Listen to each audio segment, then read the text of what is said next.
प्रिय विद्यार्थियों, आज हम देखने जा रहे हैं हिंदी व्याकरण में द्रव्यवाचक संज्ञा के बारे में। इससे पहले हमने व्यक्तिवाचक संज्ञा, उसके साथ साथ जातिवाचक संज्ञा, भाववाचक संज्ञा के बारे में मालूमात हासिल किए थे। चैनल को सब्सक्राइब करते हैं, साथ ही साथ बेल आइकॉन के बटन को प्रेस करते हैं। चैनल के प्लेलिस्ट में जाकर दूसरे विषय के आप वीडियोस देख सकते हैं। डेफिनेशन देखते हैं। जिस संज्ञा से किसी द्रव्य का बोध होता है उसे द्रव्यवाचक संज्ञा कहते हैं। एक बार फिर से देखिए, जिस संज्ञा से किसी द्रव्य का बोध होता है उसे द्रव्यवाचक संज्ञा कहते हैं।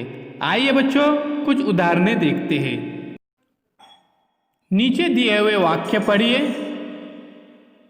लोहा काला होता है और चांदी सफेद होती है।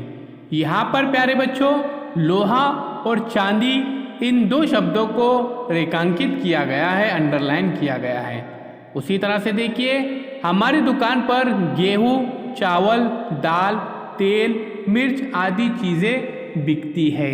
तो यहाँ पर देखिए, गेहूँ, चावल, दाल, तेल, मिर्च इन शब्दों को अंडरलाइन किया गया है। इसी तरह से तुम दूध में पानी अधिक मिलाते हो, यहाँ पर दूध और पानी को अंडरलाइन किया गया है। उसके बाद उदाहरण क्रमांक 4, वे कपास की खेती करते हैं, तो कपास को अंडरलाइन किया गया है। इन वाक्यों में लोहा, चांदी, गेहूँ, चावल, दाल, तेल, उसके अलावा मिर्च, दूध, पानी, कपास ये रेखांकित शब्द संज्ञाएं हैं। इनमें से प्रत्येक संज्ञा किसी न किसी द्रव्य का बोध कराती है, इसलिए ये द्रव्यवाचक संज्ञाएं हैं। एक बार फिर से देखिए, जिस संज्ञा से किसी द्रव्य का बोध होता है उसे द्रव्यवाचक संज्ञा कहते हैं।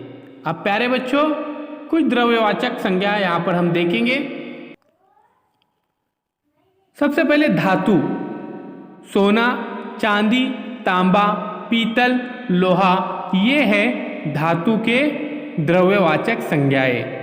उसी तरह से रत्न में देखिए, हीरा, मोती, मानिक। उसके बाद खाद्य पदार्थ, खाद्य पदार्थ में मिठाई, हलवा, शक्कर, चाय, सब्जी।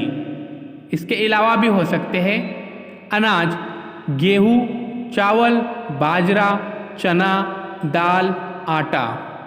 उसी तरह से द्रव्य पदार्थ में दूध, पानी, तेल, दही, घी।